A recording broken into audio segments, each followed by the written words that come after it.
The Truth the Girls. Truth the Girls. Hi everyone, there's some crazy news coming out, breaking about Hillary Clinton.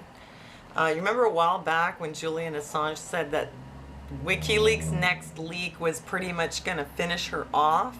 Okay, well now there's this on the bipartisanreport.com, breaking Clinton campaign floored as WikiLeaks releases Hillary's financial ties to ISIS. What is this? Like the Twilight Zone? Do you know how crazy this is?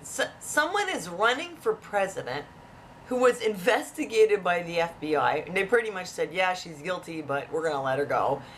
And now the Clinton Foundation is being investigated by the IRS and the FBI for fraud. I mean, there's so much dirt surrounding Hillary. Now this comes out that she has financial ties to ISIS. Like, how can this woman even be running for president? You would think that with all of this, the whole country would say this is insane. We don't want her anywhere near the White House. So what were her ties to ISIS? Well, according to this article, she was director of a company called Lafarge in the early 90s and did legal work for the firm in the 80s. And Lafarge has also been a regular donor to the Clinton Foundation.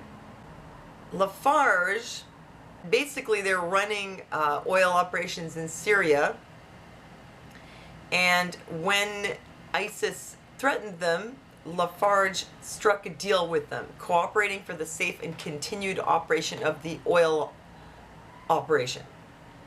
So they made a deal with the terrorists.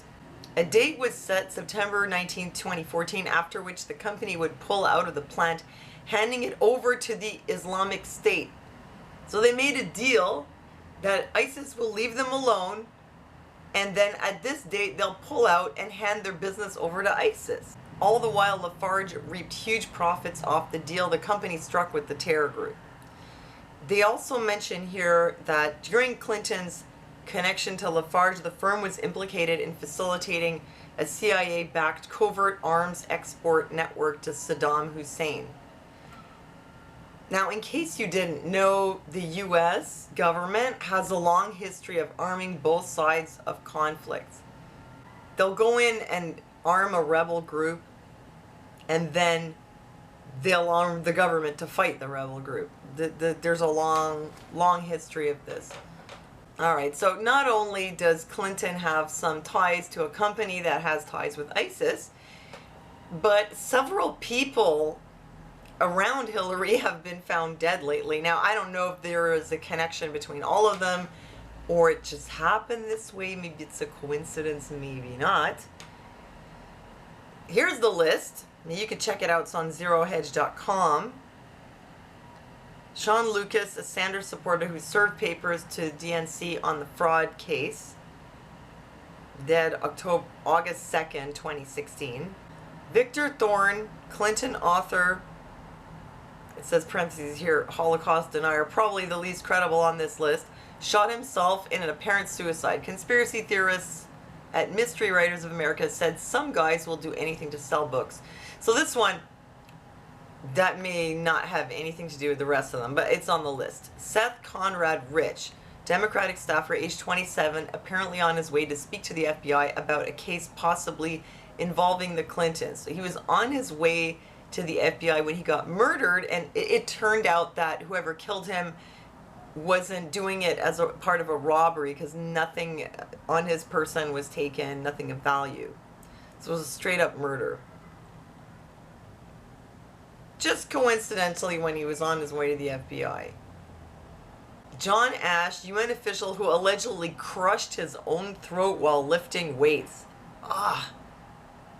He was scheduled to testify against the Clintons and the Democrat Party. Mike Flynn, the big government editor for Breitbart News. Flynn's final article was published the day he died. Clinton Cash, Bill Hillary created their own Chinese foundation in 2014. This one makes me really sad because, you know, Andrew Breitbart died and it looked like he was suicided. In case you don't remember, like, they said it was a heart attack, but witnesses who were there said he just suddenly stopped, his face turned red, and then he dropped, and some people thought he may have been poisoned, because when you die of a heart attack, you don't turn red. Red is when your blood is like flowing really hard, and with the heart attack, the blood flow is restricted, so you would actually go pale.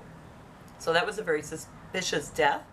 And now a second writer from Breitbart News is dead. I find that really awful.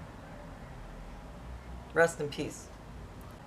Okay, so people are dropping like flies around Hillary.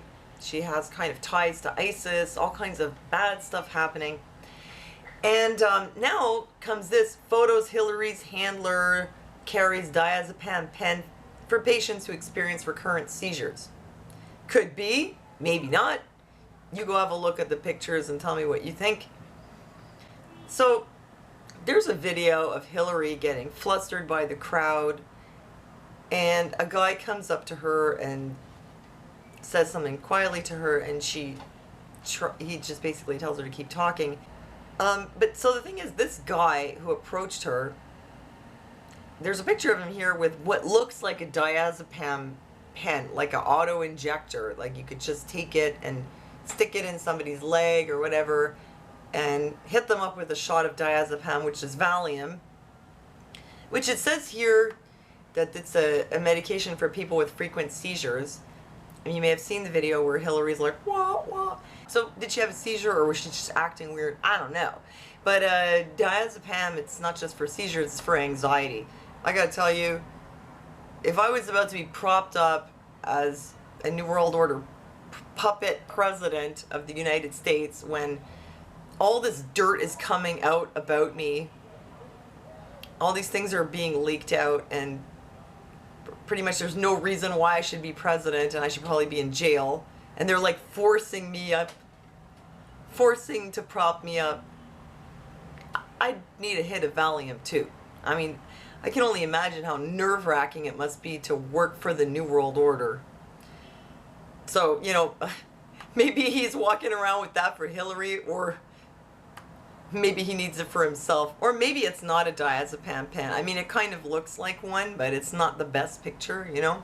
But let me know what you think. But if it was one at all, I wouldn't be surprised. But it's weird he would have it in his hand loaded, like as if Hillary Clinton could just freak out at any minute and need a shot of Valium. I mean, if she's that sick, she shouldn't be running for office. You'd kind of wonder, how long is she gonna last? Like, how long is her health gonna last?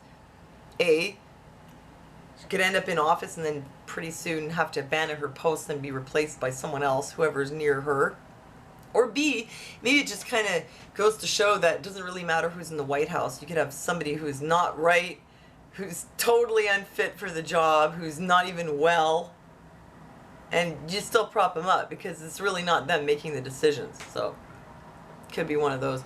Anyway, check out these articles. Let me know what you think. Thanks for giving me a thumbs up. Thanks for listening to me, and I'll see you next time.